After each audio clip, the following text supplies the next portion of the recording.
estaria orando para o pastor Sérgio, esposo da Nara, mãe da Vitória. Pai, mãe não, né? Pai, a Nara, mãe da Vitória. Continua tudo igual. Tudo igual. Até agora não mudou nada, nem um pouquinho. Que dará para a sua vida. Pastor Sérgio, eu tive uma bênção e ele teve uma perda. Logo no primeiro dia, assim, ele estava empossado lá, no primeiro domingo, na verdade, lá na Central. A bênção que eu recebi foi Natália. E a perda que ele teve foi, quando ele foi conhecer a Natália estava se despedindo da Central, vindo para a nossa igreja. É uma dúvida aí que eu tenho. Quase que perdeu você. Como Pastor Sérgio? Natália, Jesus, vamos orar. Pai, obrigado por tudo que a gente tem recebido e dado aqui ao Senhor em louvor, adoração, gratidão. Obrigado por esse tempo de culto ao Senhor.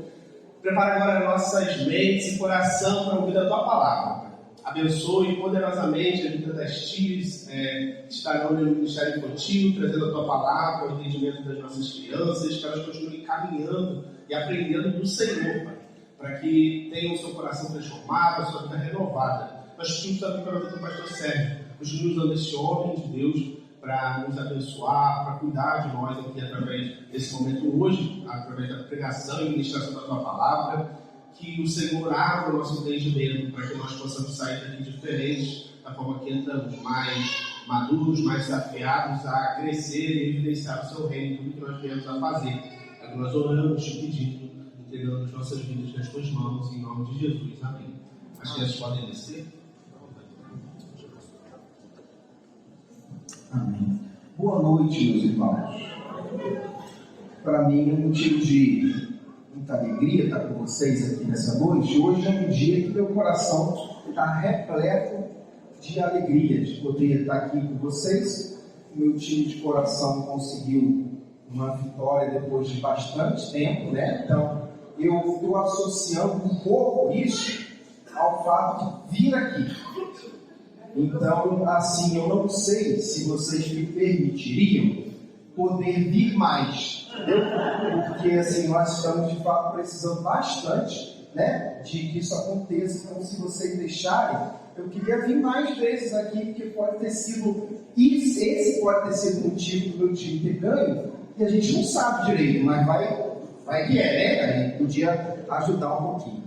Brincadeira, gente. Estou com o meu coração feliz e alegre de estar aqui com vocês, poder estar podendo dividir um pouco aí da Escritura Sagrada com vocês. Eu trago um abraço da Igreja Batista Central. O pastoral não quis mudar a ordem das coisas, me considerando a mãe da Vitória, mas lá em casa tudo continua absolutamente igual, tá, pessoal? A Nara é a mãe e eu sou o pai e nada mudou até agora. Elas queriam muito estar aqui nessa noite, mas elas hoje estavam na escala do Ministério Infantil da igreja e como domingo é o dia dos pais, elas tinham que preparar alguma coisa lá, mas elas queriam muito estar aqui. Como elas não puderam vir, eu trouxe, fazendo a minha segurança aqui, a nossa querida Ângela, representando a Central, né? E o meu irmão João, né? Uma pessoa falou assim, mas como você traz um segurança que está aí mancando de muleta com uma perna só? É que vocês não conhecem o João.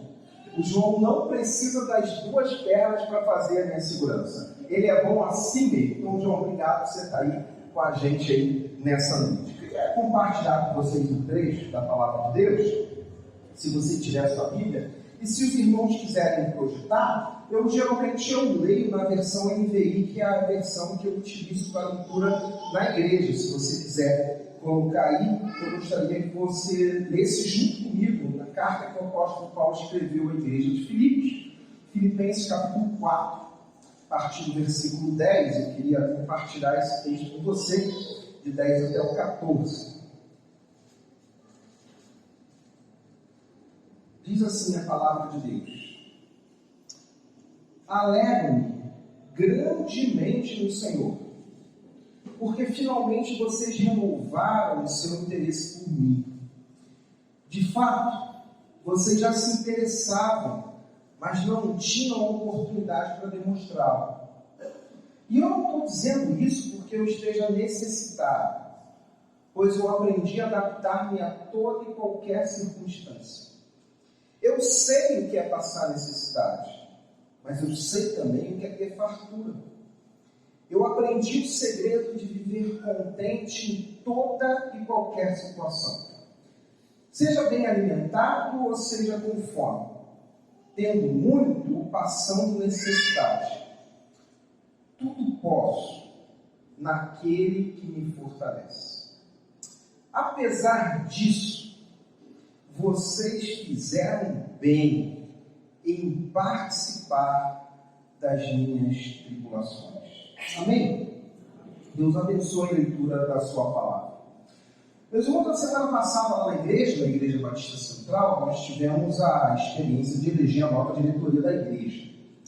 E no domingo pela manhã, e esse sempre é um momento muito emocionante. Vocês têm essas emoções por aqui também? Então a gente teve a eleição da diretoria da igreja, e naquela ocasião eu falei com a igreja, conversei com a igreja, dialoguei com a igreja acerca do texto da palavra de Deus, de Eclesiastes capítulo 9, versículo 10. Você sabe o que está escrito em Eclesiastes 9, 10? Lembra? De cabeça? Hein, gente? Lembra? Ó, o que vier, vou começar, você tem certeza que você vai conseguir terminar. O que vier às suas mãos para fazer,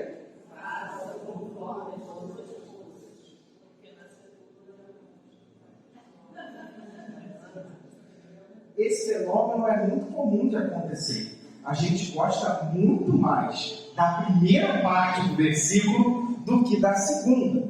Ou seja, o que vier às tuas mãos para fazer, faça conforme as tuas forças. O termino é assim, porque na sepultura para onde você vai, você podia falar com o seu celular. Você um dia irá. Você não se sentiu nada animado de fazer isso, né? Pois é. Na sepultura para onde você vai, não há trabalho, não há obra, não há planejamento, não há absolutamente nada. E naquela ocasião, eu conversei com a igreja sobre o seguinte: existem coisas que são exclusivas desse tempo. Existem coisas que nós compartilharemos nesse tempo e compartilharemos na eternidade. Por exemplo, adorar. Adorar é algo que nós fazemos aqui, mas quando esse tempo nosso esgotar, nós também faremos na eternidade. A adoração transcende esse tempo. Mas existem coisas que nós vamos só fazer por aqui. São coisas que são do nosso tempo, enquanto a gente não vai para a sepultura. Por exemplo, trabalhar. Você conhece alguém que continuou trabalhando depois que foi à sepultura? Conhece? Relacionamentos. Por exemplo, amar a esposa, cuidar do filho. Conhece alguém que fez alguma coisa dessa, parecida pelo menos, depois que foi à sepultura? Conhece mesmo? Não conheço. E se conhecer, é esquisito esse negócio. Tem coisas que são desse tempo. Preocupações, vivências, trabalho. Tudo isso faz parte de um tempo que só funciona enquanto estamos aqui vivos. Não haverá trabalho, não haverá preocupação, não teremos vivências, relacionamentos como temos aqui, quando a eternidade for inaugurada para nós. Por que eu estou falando isso? Porque vocês escolheram um tema muito interessante para esse mês da juventude. Servos evidenciando o reino. Bom, servos evidenciando o reino, isso é para agora ou isso é para a eternidade? Vocês não têm hábito aqui de responder as coisas não, então vou fazer pergunta não. Tá bom? Vou ficar aqui bem quietinho, tá? Cada lugar tem um negócio, né? Tem igreja que não é para fazer, eu não vou fazer não. Então é o seguinte, servos evidenciando o reino, isso é para a eternidade ou isso é para agora? Você sabe, né? Tá, desculpa, não sabia. Agora eu vou poder explorar um pouco mais essa área. Por exemplo, a ideia de servos evidenciando o reino, isso é para agora ou para a eternidade? É óbvio que isso é para agora. Na eternidade, você não evidenciará coisa alguma. Não tem necessidade nem de se sentir um servo e nem de evidenciar reino nenhum. Lá o reino está plenamente estabelecido e não tem nada para fazer. Agora, vocês escolheram um tema que tem tudo a ver com você enquanto vivo. Mais desafiador ainda é que vocês escolheram esse ser um tema da juventude. Ora, se evidenciar o reino já é um grande desafio para todos nós que estamos vivos, você imagina o desafio que não é para a juventude, para os jovens.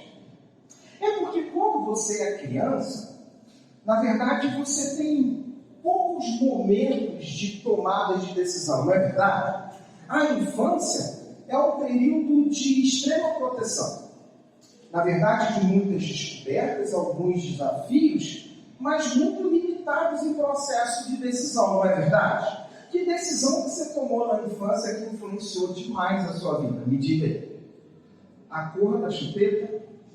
Se gostava de banana ou de maçã? As grandes... Isso foi na infância que você fez essa besteira, filho? Olha, meu Deus. Você sabe que mudar de time, tomar uma decisão mais esperta, é coisa de agora. Na eternidade não tem como resolver isso. Enquanto há fôlego de vida, minha irmã, pensa direito o que você fez como criança. Ou fizeram com você. Porque, na verdade, na infância, a maioria das nossas decisões não são tomadas por nós. Alguém toma decisões por nós. Por exemplo, eu tenho certeza que você, como criança, falou assim, olha, está em tempo de vacinar. Não esqueça, mãe. Não esqueça de ir no posto de saúde me vacinar, não é verdade? Claro que não. Você não estava nem um pouco preocupado com isso. Na infância, as grandes decisões são tomadas por alguém em favor da gente. E na juventude? O tempo passa e nós abandonamos a nossa infância e chegamos nesse ambiente da juventude. Bom, é na juventude que aparece diante de nós os maiores desafios da nossa vida.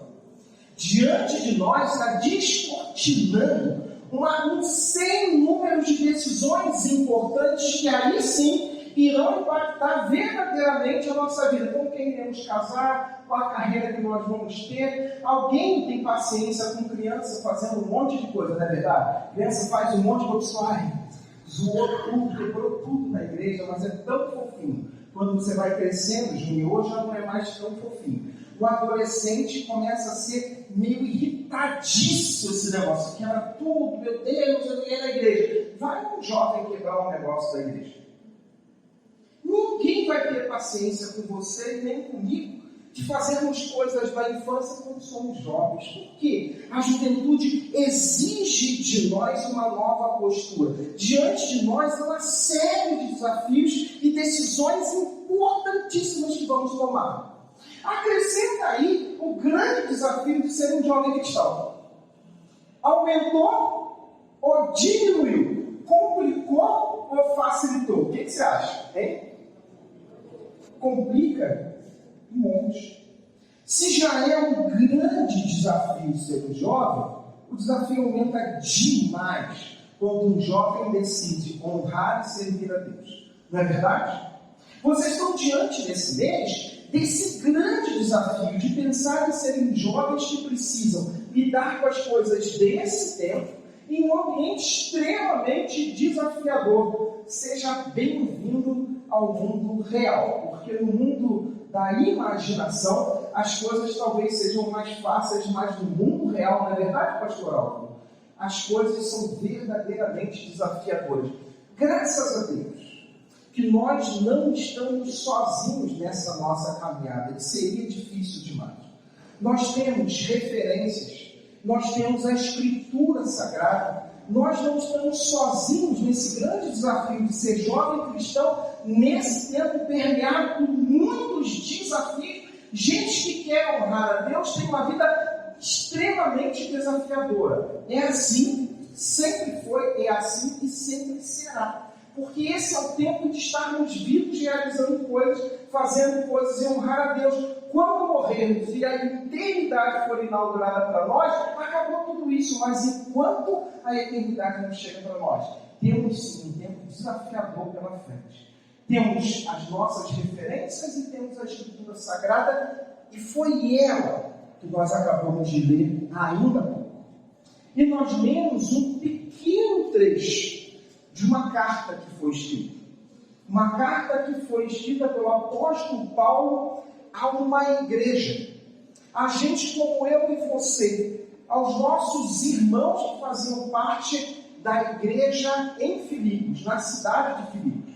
E aí é muito interessante a gente pensar por que existe uma igreja na cidade de Filipos. A cidade de Filipos fica na região da antiga Macedônia. Por que tem uma igreja ali? O nascimento daquela igreja é espetacular. Na verdade, é fruto de uma visão. O apóstolo Paulo recebe uma visão, recebe um sonho, que está descrito lá em Atos 16, 9. Ele sonha, tem tanta coisa para sonhar, mas Paulo sonhou, teve uma visão de que um homem se levantava e dizia assim para ele: passa na Macedônia e nos ajuda. Gente, não podia sonhar com outra coisa, mas o sonho é de um homem dizendo assim: Paulo, passa lá e ajuda a gente. Isso move o coração de Paulo e começa a mover umas pessoas, e eles então vão se encaminhar naquela que a gente conhece da segunda viagem missionária de Paulo. Paulo vai correr algumas cidades da região ali da Macedônia. E ele vai chegar então à região, à cidade de Filipos. E como Paulo costuma fazer, toda cidade que ele chegava, o primeiro lugar que ele ia procurar era uma sinagoga, onde ele pudesse se juntar com aqueles que já conheciam as Escrituras Sagradas e, a partir do Antigo Testamento, apresentar que Jesus é o Cristo. Acontece que Paulo chega na cidade de Filipos, roda e vê que não tem lá. Não tem uma sinagoga. Não tem, porque aquela região é uma região muito importante. A cidade de Filipos é uma cidade importantíssima, militarmente e comercialmente. Era considerada, inclusive, como uma pequena Roma, uma pequena cidade de Roma. Tudo ali se respirava como a grande cidade de Roma respirava. Seus hábitos, seu poderio militar, tudo a gente encontrava na cidade de Filipos. Por isso os judeus não eram tão bem-vindos na cidade de Filipos e não tinha nem gente suficiente para estabelecer uma sinagoga. Paulo roda a cidade e vai pensar assim: onde o povo está? Onde eu encontro? Então ele vai à beira do rio encontrar, ver se tinha gente em oração, e ali encontra uma mulher. Você lembra do nome dela? Lídia. Lídia era uma vendedora de púrpura que estava reunida com um grupo em oração na beira de um rio, e ali começa a igreja de Filipos. Paulo fala do evangelho àquela mulher, que não era uma judia, era uma comerciante de tecidos. Ela entrega a sua vida a Cristo, ela o recebe como Salvador e convida Paulo para estar na sua casa. A partir dali, ela e sua família começam a conviver com o Evangelho que transforma, com Jesus que transforma. Ali naquela cidade começa a ter uma igreja nascendo. Paulo também vai arrumar um pouco de confusão naquela cidade, porque Paulo é um cara que arruma bastante confusão. Você já percebeu isso? Que Paulo é um cara que chegava e tinha confusão. Quando Paulo está andando na cidade, vem uma menina que começa a adivinhar: olha, está aí o servo do Deus Altíssimo, e começa a falar, e Paulo então vai repreender o espírito que estava nela, e o dono daquela menina fica muito aborrecido com Paulo. Paulo então é preso, açoitado, preso. E o que acontece na cidade de Filipos? Bom, tem vezes que a gente está preso e Deus decide soltar, tem gente que às vezes está preso e Deus não decide, naquele dia decidiu. Acontece um grande terremoto, as cadeias se abrem, e aí o cara que estava guardando Paulo diz assim: meu Deus, eu vou me matar porque todo mundo fugiu e eu vou ter que dar conta dos presos todos. Então ele ouve de dentro da cela uma voz: não faça isso com você, estamos todos aqui. O carcereiro então é aquele que fala aquela frase que para nós é uma das frases mais duras de todo o Novo Testamento, que todo mundo queria ouvir, pelo menos todo crente. O que é que eu preciso fazer para ser salvo? E de dentro de uma cela, esse apóstolo Paulo, que está ali na cidade de Filipos, fala aquela frase linda: crer, você sabe completar? Crer no Senhor Jesus e será salvo, tu e a tua casa. Aquele carcereiro leva Paulo para a sua casa, e toda a sua família agora cuida por uma noite de Paulo, e aí come com ele, ouve o Evangelho, todos ali são convertidos pelo Senhor e batizados. Nasce a igreja em Filipos através de Lídia e de um cara que estava cuidando do apóstolo Paulo. É ou não é sensacional a forma como Deus age? E aí, essa se torna uma igreja maravilhosa ali, uma igreja que se torna uma grande parceira de Paulo. Uma igreja muito preocupada com Paulo e Paulo preocupado com a igreja, não na ideia da preocupação que atormenta. Paulo tem muita alegria por aquela igreja e aquela igreja tem muita alegria por Paulo. Inclusive a igreja de Filipe é uma igreja que vai sustentar Paulo em vários momentos da sua vida. E aí nós encontramos essa carta do Novo Testamento. Das cartas escritas por Paulo, essa é tida como a carta mais afetuosa de toda a literatura paulina. Não vamos encontrar em nenhuma carta de Paulo os termos de afeto e de carinho direcionados a um povo ou uma igreja, como nós encontramos aqui na igreja de Filipos. Por exemplo, se você ler Filipenses capítulo 1, se você quiser colocando, vai ser legal para a gente ganhar um pouquinho de tempo, né? Filipenses 1, 7, 8, olha o que Paulo escreve para aquela igreja. É justo que eu assim me sinta a respeito de todos vocês, uma vez que eu os tenho no meu coração, porque quer nas correntes que me prendem, quer defendendo e confirmando o Evangelho, todos vocês participaram comigo da graça de Deus. E Deus é o quê? Minha testemunha de como eu tenho o quê? Ó, gente, olha o Paulo falando com a igreja, gente, que coisa linda se ele escrevesse essa carta para essa igreja. Deus é testemunha de como eu tenho saudade de todos vocês e como a profunda afeição de Cristo Jesus eu tenho por vocês. Se vocês olharem um pouquinho em Filipenses 4:1, vocês vão encontrar outra declaração maravilhosa de Paulo por aquela igreja. É uma carta cheia de afeto, cheia de carinho, de gente que se gosta. Diz assim no 4:1: portanto, meus irmãos, a quem o quê? A quem eu amo, de quem eu tenho saudade demais, vocês são a minha alegria, a minha coroa. Permaneçam assim firmes no Senhor.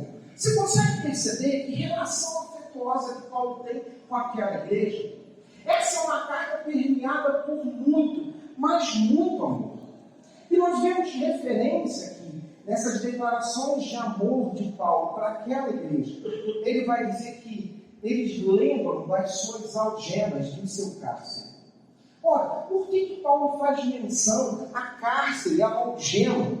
Bom, é porque essa carta chega a Filipos por intermédio de uma pessoa que leva essa carta tão querida aqui quando Paulo está preso, provavelmente na sua prisão em Roma. Quem leva essa carta à igreja de Filipos é um cara chamado Epafrodito. Ele leva essa carta à igreja de Filipos porque a igreja de Filipos mandou Epafrodito para Roma encontrar Paulo na sua prisão domiciliar com uma oferta. Ele chega lá porque na prisão domiciliar de Paulo não é o governo que banca tudo. Na verdade, Paulo tinha que bancar tudo ali. Ele não estava encarcerado numa prisão, estava numa casa. Por isso, seu sustento, um aluguel, sua roupa, tudo tinha que ser mantido pelo próprio preso. A igreja de Filipos, então, manda uma oferta através de Epafrodito. Paulo recebe aquela oferta calorosa, mas adoece. Quando Epafrodito, olha o nome de filho assim, mas chama ele de Froditinho, alguma coisa assim, que é difícil mesmo falar esse nome. Quando ele adoece, Paulo manda de volta para a cidade de Filipos com uma carta. A carta que nós temos hoje registrada na Escritura Sagrada como Filipenses.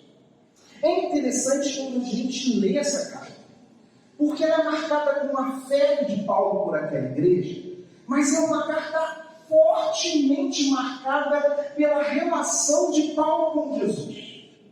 Além de ter afeto pela igreja, ao ler a carta nós vamos entender que Paulo tem uma relação profunda. É Essa carta é marcada pelo relacionamento desse homem de Deus com o Senhor que ele serve, com Jesus que ele o salvou. E isso pode ser evidenciado por várias formas. Jesus é verdadeiramente o centro da vida de Paulo. Jesus não é um personagem da sua religião. Jesus não é alguém que chega na vida de Paulo e ocupa um espaço legal. Eu tenho o meu lazer, o meu trabalho, eu tenho a minha religião. Onde Jesus está? Na religião, mas não está nos outros aspectos da vida. Não é assim. Cristo ocupa todas as áreas da vida de Paulo. Ele é o centro da sua vida, o centro da sua teologia, mas é o centro da sua história, da sua vivência. Grava isso, porque isso é importantíssimo para o desenrolar dessa nossa conversa.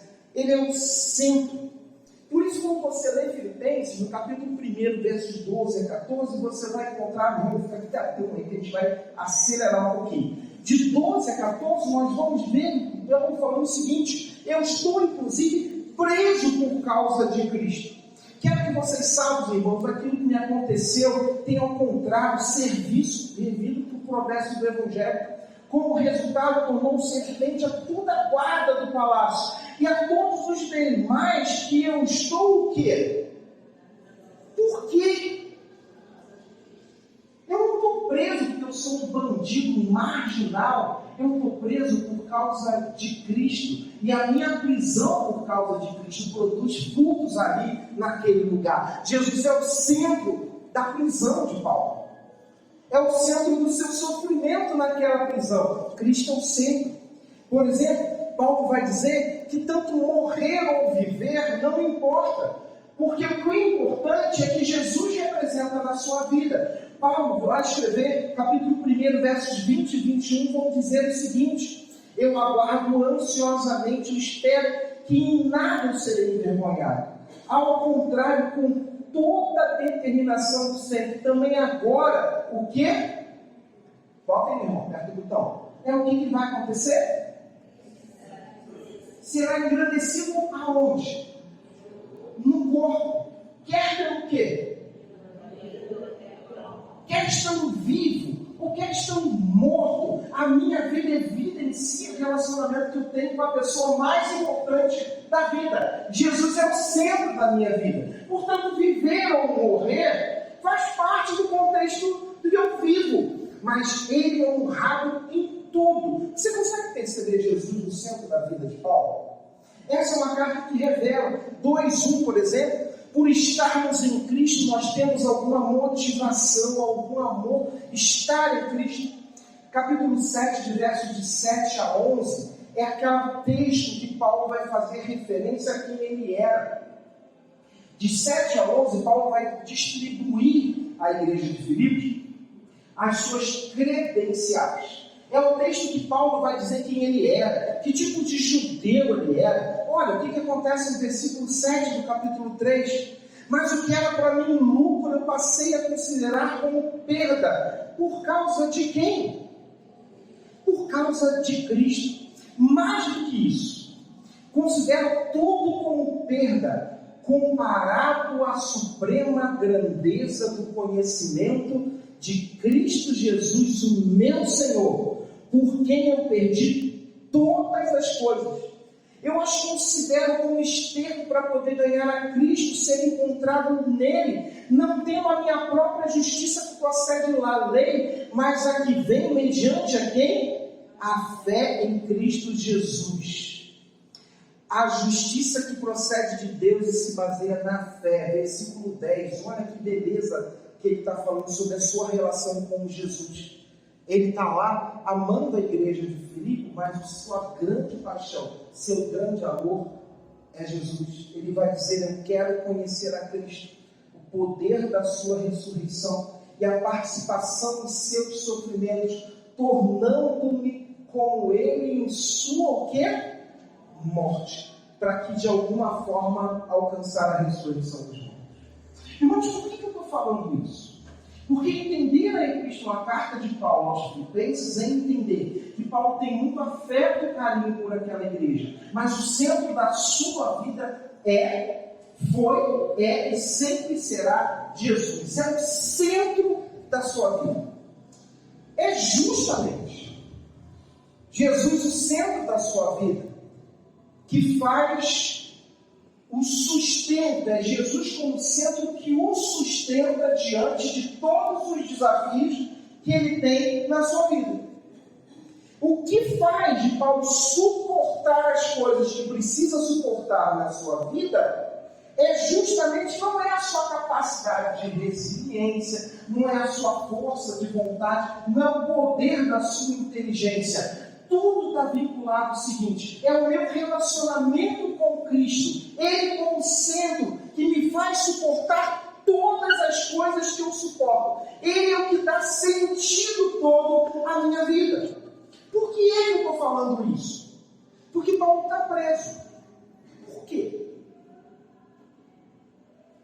O que Paulo fez? Qual foi o seu crime? O que ele arrumou? Diga, gente. O que ele fez? Ele não é um preso comum. Ele está na cadeia justamente por causa da sua fé em Cristo Jesus. Significa que Cristo é o que o sustenta nos seus desafios, mas a sua fé é a razão dele ter também tantos desafios. Não é verdade? Ele está preso por causa da fé. Ele tem grandes desafios pela frente por causa da fé que tem em Cristo Jesus. Por exemplo, nós encontramos o apóstolo Paulo está preso, desacreditado no judaísmo. E por que as pessoas, que os judeus desejavam que Paulo estivesse morto? Por que ele é uma má pessoa? Não, é por causa da sua fé em Cristo.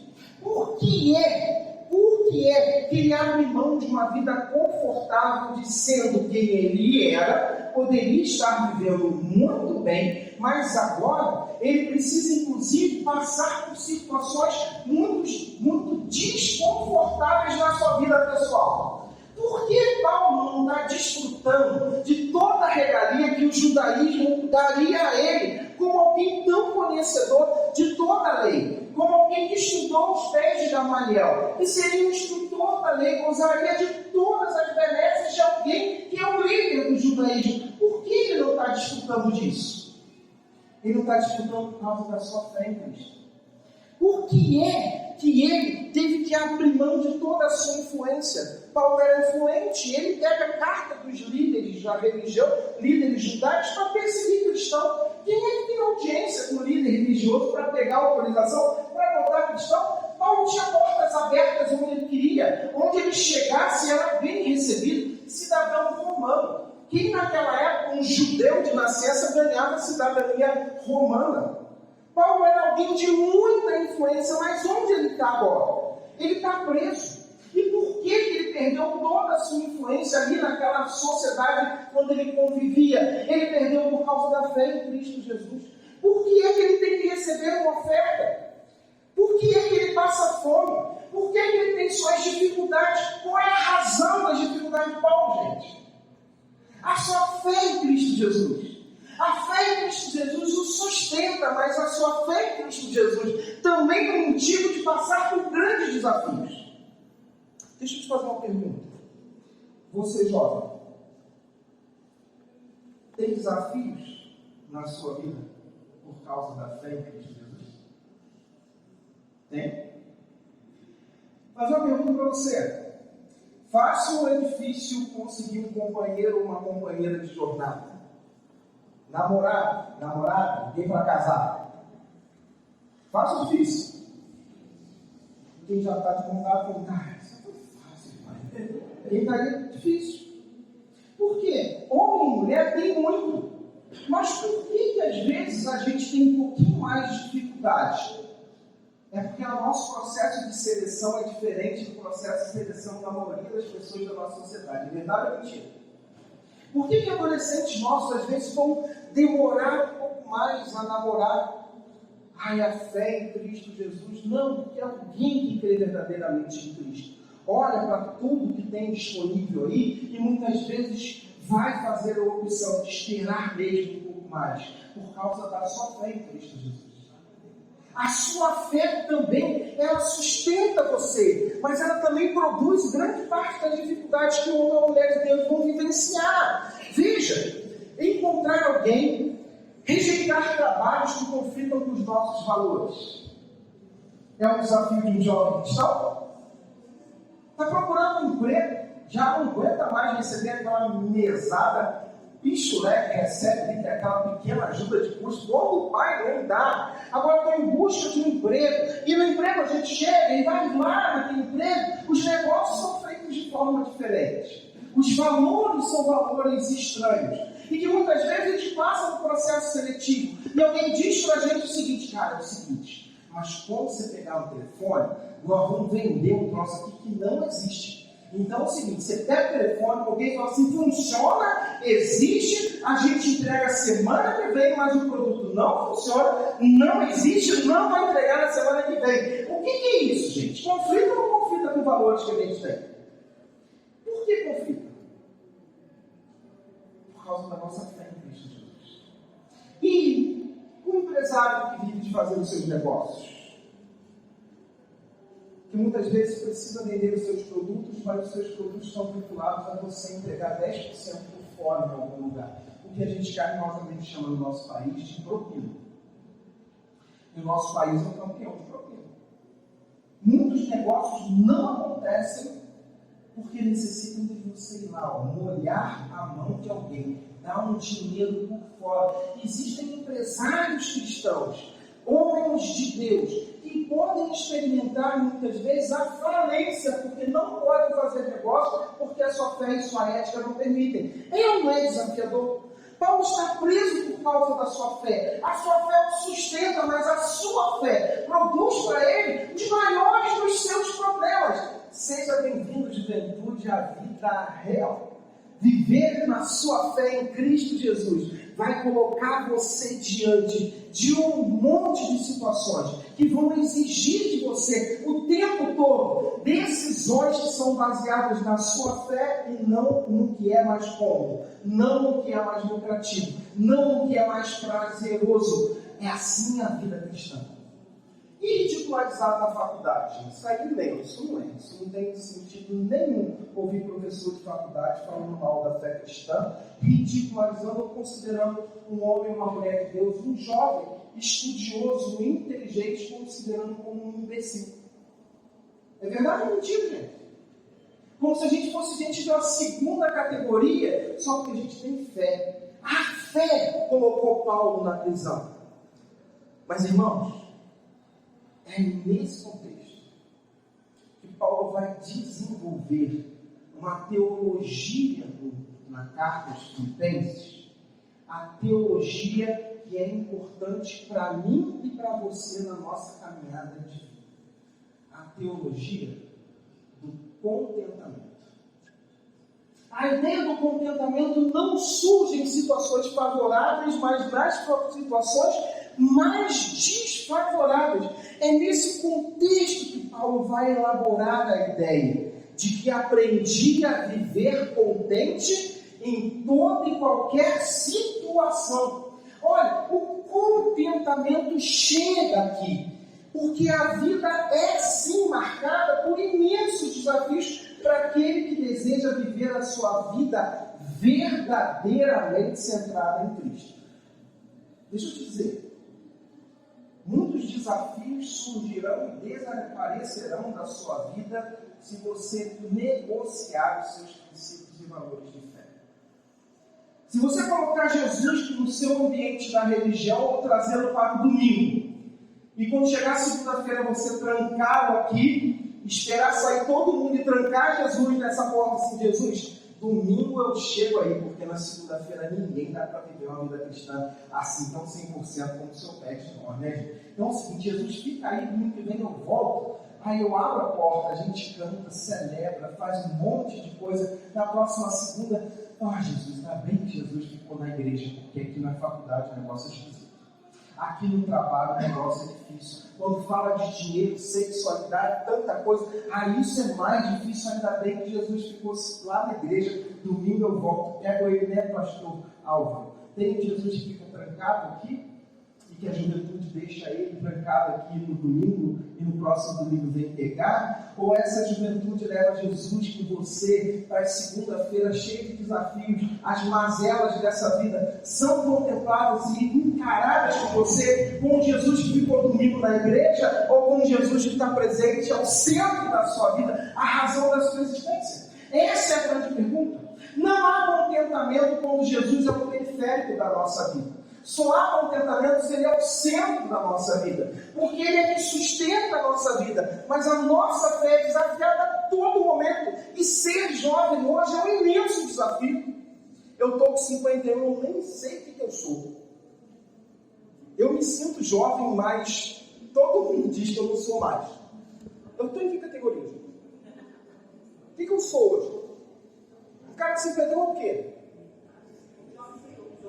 Jovem Senhor. Você é inventado, alguém inventou isso para se encaixar. Jovem Senhor. São os desafios, é nesse contexto que surge o contentamento. Versículo 11 do texto que nós acabamos de ler. Filipenses no capítulo 4. Paulo está recebendo a oferta dos nossos irmãos aqui da igreja de Filipos. Está recebendo e foi bom demais. E Paulo vai fazer declarações. Não que a oferta de vocês não tenha alegrado o meu coração, mas é que eu não tenho algumas necessidades nesse momento. Porque eu aprendi, versículo 11 diz assim, não estou dizendo isso porque eu estou necessitado, eu aprendi. Bota para mim, meu irmãozão, lá, NVI diz assim, eu aprendi a adaptar-me a toda e qualquer circunstância. A Almeida Revista Atualizada vai dizer que eu aprendi a contentar-me com toda e qualquer situação. Em outras versões, eu aprendi a estar contente em toda e qualquer situação. A palavra aí é uma palavra grega, autarkes. A palavra sobre aprendi a me adaptar, aprendi a viver contente, é um termo grego altamente difundido. É um termo que Paulo está se apropriando para usar no seu texto, mas que é um termo comum na linguagem grega. É um termo que significa autossuficiência, contente, satisfeito.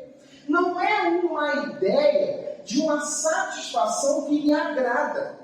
Não é uma ideia de que eu estou agradado, não é que está tudo certo, não é que está tudo bem, a ideia não é essa. Esse termo utilizado por Paulo significa a capacidade de não deixar que as circunstâncias me afetem significativamente.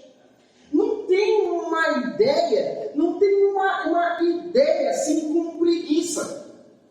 Não tem uma ideia com comodismo, que tá bom, do jeito que tá bom. Ou uma ideia, inclusive, de uma simplicidade extrema, que leva a gente a não desejar coisa alguma. Não tem nada a ver com isso. O contentamento elaborado por Paulo diz o seguinte, as circunstâncias não irão determinar quem eu sou. Elas não vão dizer quem eu sou. Elas não me farão negociar os meus valores. Elas não farão Cristo deixar de ser o centro. Esse é o contentamento que Paulo está dizendo. Não é que assim, tá bom, do jeito que tiver, tá. Não tem nada a ver. É uma ideia de suficiência. E suficiência aqui para Paulo é uma ideia mais ou menos assim, tá bom, eu não desejei, mas veio. Ok, eu vou conseguir passar por isso. Ou eu desejei, mas não veio. Ok, eu vou conseguir passar por isso. Por que a gente consegue passar? Não é porque nós somos resilientes ou maravilhosos.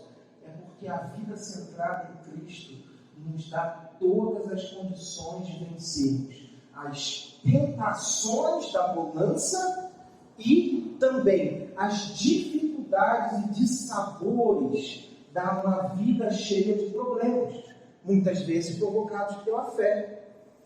Interessante, irmãos, eu já estou acabando, prometo, tá, pastor Alvo? Já estou encerrando.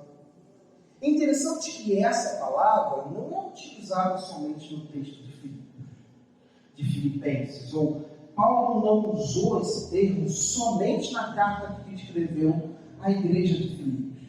Esse termo, por exemplo, é utilizado em 1 Timóteo 6,8, que diz assim, se você tiver com o que comer e o que beber, estejamos então contentes. A palavra contentes qual é? A mesma palavra que Paulo usou ao escrever a igreja de Filipos. Estejam satisfeitos, estejam se sentindo suficientes. Por exemplo, o autor aos Hebreus 13:5, vai usar a mesma coisa, que ele diz assim, o amor ao dinheiro, que a gente precisa se libertar do amor ao dinheiro. Contente-se com o que vocês têm, porque Deus disse, nunca o deixarei, nunca o abandonarei. Contente-se com o que vocês têm. Qual é a palavra que está sendo utilizada? Ou a raiz da palavra que está sendo utilizada? A mesma palavra de contentamento que Paulo está usando na igreja de Filipos. Mas não é só aí, eu vou beber já uma água. Aprendi a estar contente pregando aqui sem beber água, mas vou beber rapidinho. Não sou digno de beber água numa taça dessa, né? Eu estou acostumado com um copinho da geleia, mas será a taça do rei aqui, eu não sei. Mas eu imagino. O pastor Alex, você bebeu? O pastor João. Então bebeu. É interessante que Paulo utiliza esse termo em alguns momentos nas suas cartas. Mas tem uma vez que ele utilizou uma palavra que tem a mesma raiz dessa que ele utiliza na carta dos Filipenses. Talvez você vai entender um pouquinho o que é o contentamento. 2 Coríntios capítulo 12, versículos 8 e 9. Você consegue colocar aí, meu irmão? Isso é bem importante. Me ajuda aí. Depois eu deixo você beber água na caneca de aí. 2 Coríntios 12, 8 e 9. Queria que você tivesse um pouquinho de paciência comigo. Você tem? Só um pouquinho. 3 vezes eu roguei ao Senhor que o tirasse de mim. Você lembra o que Paulo está falando a Deus? Que tirou? É um tal destino na carne que a gente não sabe direito. 3 vezes eu roguei ao Senhor para que me livrasse dessa angústia, desse sofrimento, disso que me atrapalhava. Bom, ok, versículo 9. Mas ele me disse, a minha graça é suficiente a você, porque o meu poder se aperfeiçoa na fraqueza. Pergunta de R$1 milhão. Que palavra, não volta aí, que palavra é essa utilizada para suficiente? A mesma palavra, a raiz da mesma palavra grega utilizada por Paulo na carta aos Filipenses. A minha graça, que a gente conhece numa outra versão, a minha graça te basta. A minha graça é suficiente. Você pode viver contente com o que você tem agora. E o que é que Paulo tinha naquele momento? Ele não tinha a resolução do problema. Ele tinha um espinho na carne. O que Jesus fala com ele? A minha graça é suficiente para você.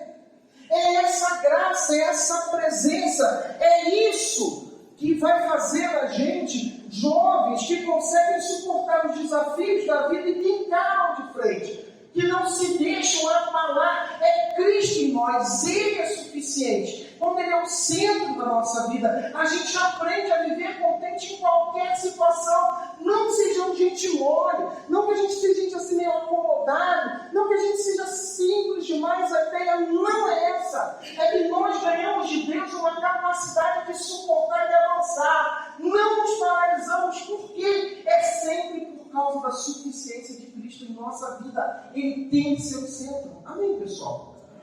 É por isso que ele termina esse trecho da carta aos Filipenses, que nós lemos no versículo 13. Lembra o que está escrito? Filipenses 4:13.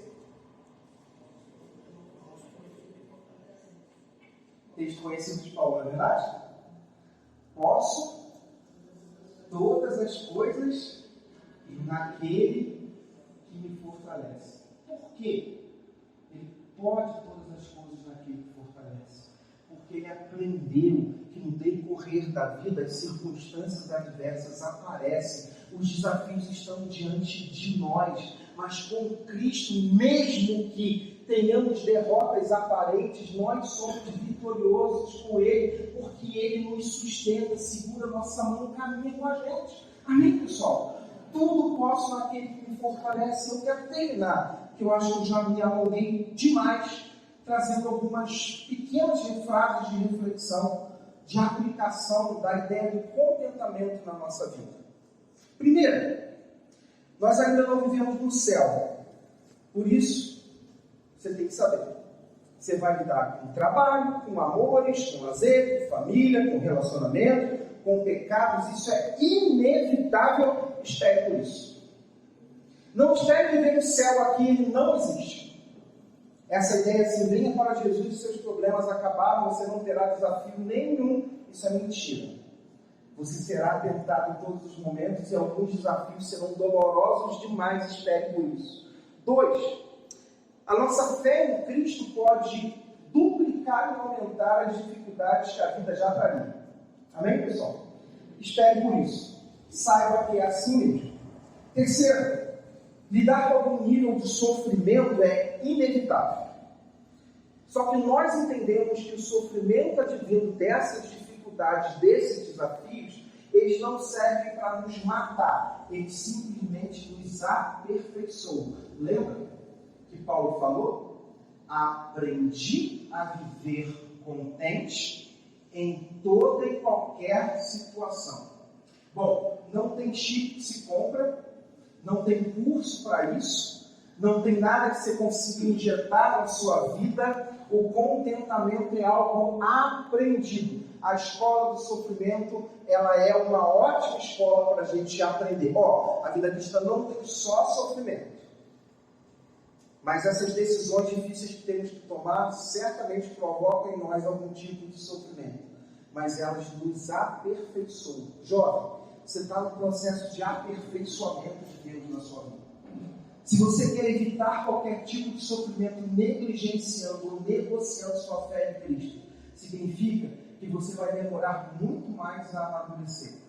E que os desafios maiores virão, porque cada vez que você fica mais velho, mais desafios tem para você. Talvez você fique menos experimentado para suportar e conseguir viver e avançar na vida quando você toma um atalho. Como você evita, a fé em Cristo é suficiente para segurar e sustentar você. Não corra. Não corra. Lidar com o nível de sofrimento é inevitável, o sofrimento nos aperfeiçoa. Seja grato por isso. Terceiro ou quarto, nem me perdi aqui. Quarto,